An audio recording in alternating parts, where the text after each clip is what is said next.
Good Monday morning to you. This is our fourth in our series on Islam. Hoping that YouTube allows these to stay up, but if it doesn't, we do have another place they will be, and we will make sure that that's known to all of you. This is another one where the kids need to not be in the room, most likely. Some rough things need to be talked about. All right? Muslims say that Muhammad was the most perfect man that ever lived, and that you are to emulate him in all ways. As we've said before, you can go into the Bible and find horrible things done by David and the judges and others, but you never see the Bible prescribe their behavior, saying, now that's the way you should behave. It's always behave like Jesus. In the Quran, Muhammad does some terrible things, and we're told he's the most perfect man, emulate him. Here are some examples. He goes to see his adopted son. He'd never had sons. He had some daughters. So he had an adopted son. So he goes to see him. Well, the adopted son is out, but his daughter-in-law is there, and she wants to welcome the prophet in. So she opens the door, but she's not completely covered. Well, Muhammad is very distressed by this and very uncomfortable. She doesn't understand why, but he leaves. And then he goes and finds his adopted son. And he says, I saw her uncovered. And to Western, that means something else. It means with no clothes. But to them, it just means that you saw hair and face and maybe feet. And he said, if ever she displeases you, you can put her away. And the son said, well, she does displease me sometimes. And Muhammad says, well, if you put her away, I'll marry her. Well, marry your own daughter-in-law. Oh, he gets around that. First of all, he says, no, I can't do that. And then Allah comes to him, as Allah always does in the Quran, to give him exactly what he wants, saying, why would you forbid yourself from something which I am giving to you? So he has his son divorce his wife. So Muhammad can now marry his daughter-in-law. Well, there were some people around that were going, So Allah steps in again. Allah is so handy like this and says, first of all, those people are terrible and horrible, and they will suffer punishments because they've spoken against what Allah really wants to give to his prophet. And the second thing is that she's not your daughter-in-law, because there's no such thing as adoption. He's not really your son. And among the Muslims to this day, there is no adoption because of the rules given in the Quran that all began because Muhammad wanted to marry his daughter-in-law. He also comes into a house where a little 6-year-old girl is playing with dolls and such, dolls which are generally considered haram, forbidden, but he doesn't mind. He giggles and she giggles, and he tells her family that he wants to marry her. He's at this point around 60 years old. She's 6, and they are honored. And so he takes her as his wife at 6. Now, the people will rush here and says, but it wasn't consummated till later. Yes, when she was 9. Now, we have a word for that in our law, that if I use it on YouTube, this is pulled. But you know the word. No 9-year-old can give consent. Period. Anywhere. Although this is heinous to us, it still occurs. It still occurs in many of the countries run by Muslims. They will claim that it does not, but I've seen the videos and I've read the testimonies. It occurs.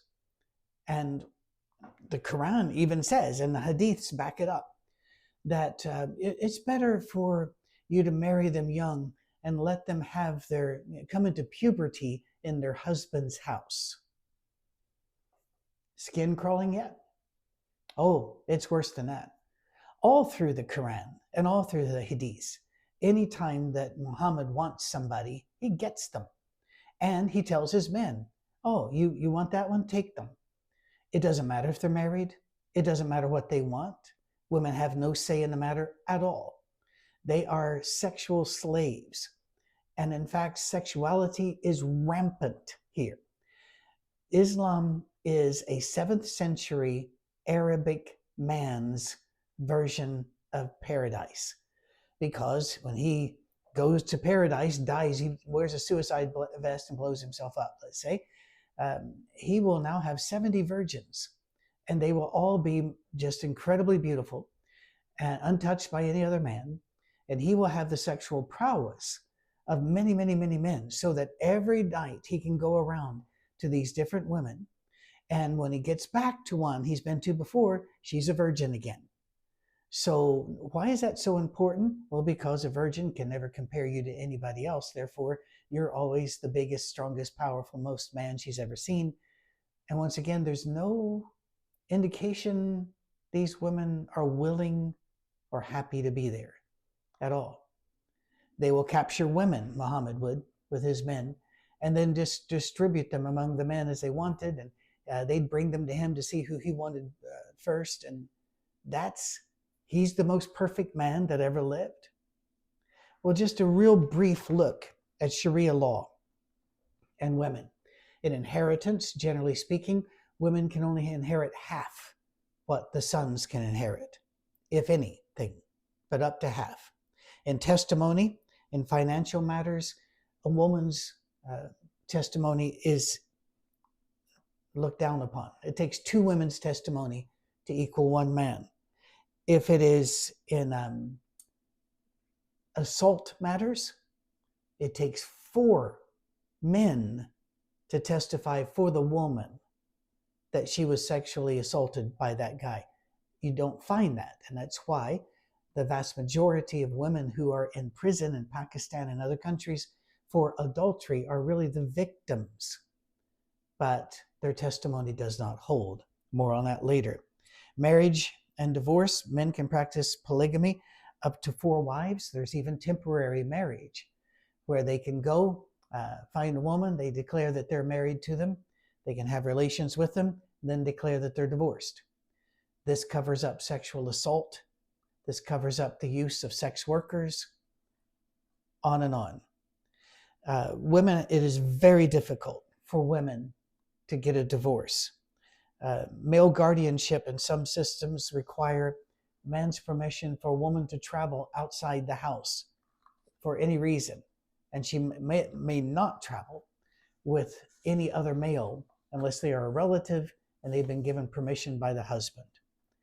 Mandatory veiling, hijab or more, gender segregation. The Taliban now does not want women to have any access to windows so that nobody will see them, and they are not to speak or sing because they don't want anybody to hear their voices. Yeah. Punishments. We'll get to that, but it can be flogging or stoning.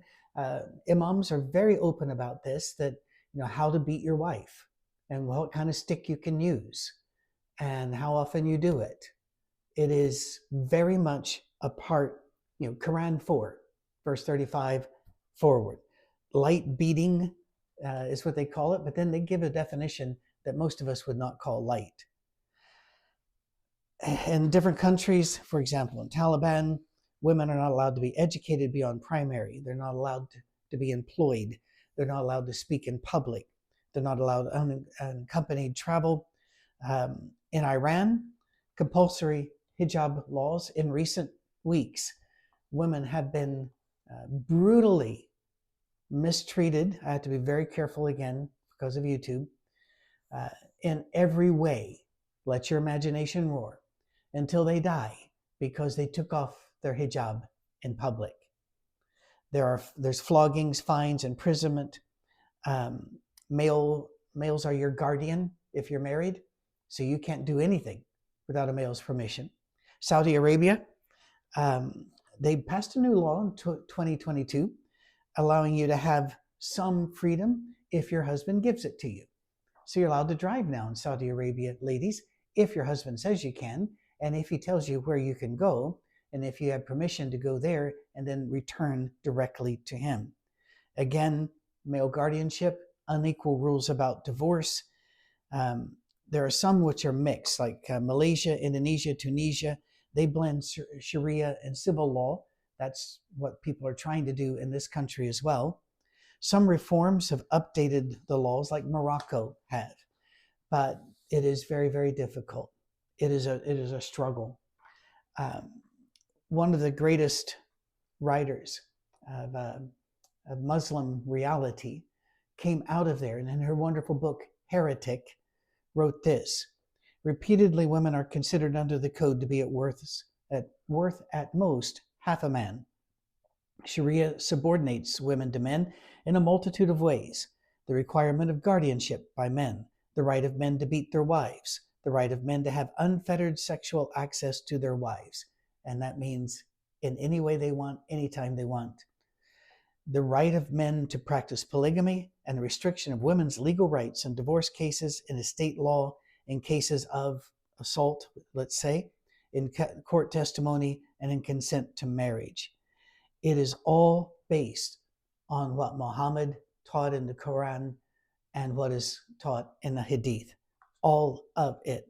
Every aspect, day-to-day life, including politics, economics, banking, business law, contract law, marriage, divorce, child-rearing, custody. By the way, if you get divorced in Islam, the man always gets the children. Period.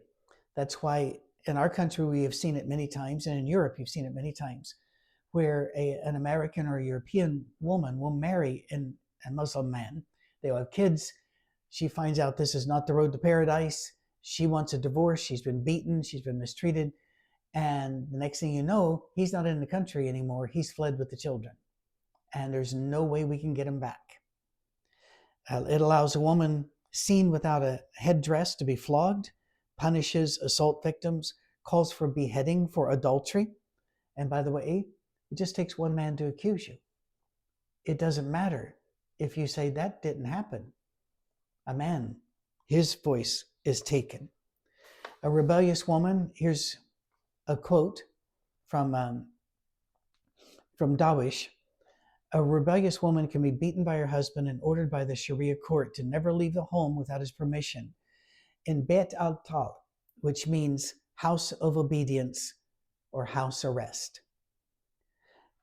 Darwish also writes this, and Hirsi Ali is the one that wrote Heretic. A Muslim woman who commits sexual sin, shall we say, is to be stoned to death. Unmarried girls who have sex must be flogged. Women's testimony in court is half the value of a man. They get half the inheritance. There is no community property between husband and wife. If a woman is killed, her indemnity money is half that of a man. Her sexual organs must be mutilated at a young age so that she does not receive pleasure in sexual contact. That's done in America too. It is done in these areas where Muslims predominate. She needs her guardian's permission for marriage. She needs, again, permission to travel, must cover all of her body except her face and hands, and in some societies, even her hands. You can go and look this up. There are many, many of these videos online about all of this. Words out of the imam's own mouth, and they're proud of it. But you can also go see pictures of women in Morocco, 1960, women now. Women in Iran, 1970, women now. All of these Muslim countries, they were beautiful women. They didn't mind showing, their legs. They didn't mind showing their faces. They didn't mind showing their hair. They had beautiful costumes. They dressed in modern American or modern Western dress. And then the now is always that black covering head to toe. When I was in Tanzania, the temperatures were running Fahrenheit around 98, 99 degrees. And you would see hooded all in black, nothing showing. All of these little girls having to go to school, walking down the dirt streets in the heat, in that. Islam claims respect for them, but it does not have respect. And here's one of the stories that I must tell that I wish I did not have to tell. But here is Hirsi Ali. Once again, she was, by the way, such a turned off so much by religion, by being raised a Muslim, that she became an atheist, and she wrote atheist material. In fact, here on my office, I have The Portable Atheist, which was put together by Christopher Hitchens, and she wrote an article for it. But since that time, she has become a Christian, and she is very much worth following on X and Substack. She tells a horrifying story, make sure the kids are gone, of a 13-year-old girl in Somalia who was found guilty of adultery after reporting that she had been violated by 3 men. This poor girl, Aisha, named after the 6-year-old wife of Muhammad, was dragged screaming and flailing into a stadium in Kismayo to be stoned. It took 4 men to bury her up to her neck and put her in a hole. Then 50 men spent 10 minutes pelting her with rocks and stones. After 10 minutes had passed, there was a pause. She was dug out of the ground, and 2 nurses examined her to see if she was still alive. Someone found a pulse and breathing. She was returned to the hole. The stoning continued. After the stoning, a local sheikh told a radio station, Aisha has provided evidence, confirmed her guilt, and, quote, was happy with the punishment under Islamic law. This is horrific beyond all words, and yet we're told Muhammad was the most perfect being ever, and that you are to emulate him, and that it's all right if millions of war, battle, combat-aged men come into your society and then start pushing this. By the way, just really quickly, why do they come here and do this? Well, if you go to most Muslim countries, you will find most Muslim people are incredibly kind to you. Benevolent. It's hard to pay for anything. They want to give it to you. But they're not practicing Islam like it is said you have to practice it. They're doing it culturally. But if you were to ask them who they admire the jihadis, because they really do it. And so to create these, to take over a new territory, you've got to send the people that are the firm believers. Right now, this is mid-December, that's why the tree's still up. Christmas festivals and markets in Europe are being overrun. They are being torn apart. Christmas trees torn down. Baby Jesus is beheaded in the nativity scenes. Crosses pulled down. You used to be able to go and enjoy the markets. You can't now. They won't let you do that. It is all because it must be done under Sharia. And there are politicians in our country, many of them, and a whole lot of people who want to just be shown as nice and kind, who are saying, well, we should let them have their law. Oh, really? Perhaps you should read it first, and then ask if you're willing to subject yourself to this. Much more to be said. Gone over our 15. Thank you for your patience. I will do one more on these, and then I'll let it go, but we'll try to answer any questions that come in. And you can send those at info@oursafeharbor.com. Aren't you glad we have Christ as our model, not Muhammad?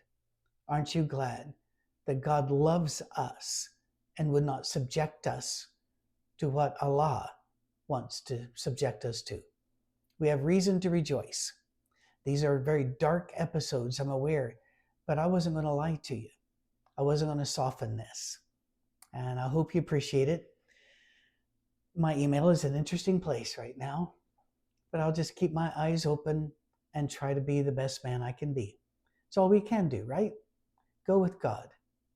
Live out the life Jesus lived. You'll be good. Cheers.